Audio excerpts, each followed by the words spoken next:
Birinci жылы мен Россияда olup kaldım. Olup kalıp порог легкий демекте, рожденный порог легкий. Өпкөнүн жарымы алып ташаганмын. Анан оны операция кылып эле неме кылып ташап, бул Спартыш компаниясын билбейт экенмин.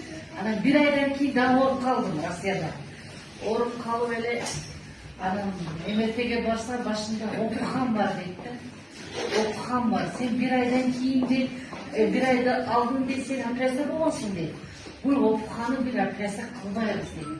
Sen endi жақсы болбайсың, бара бер deydi ya. Emet'te жақсы çıkacağım da.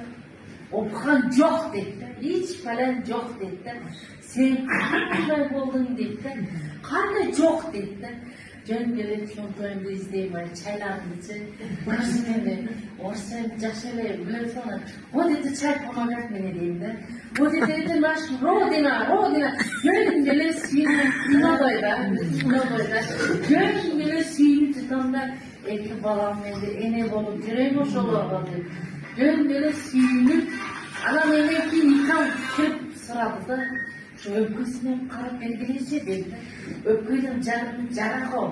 Onu men oylayman, onu men bilmeyman. Anam oynayıp görse şu jaralar öz pişip ketken deydi.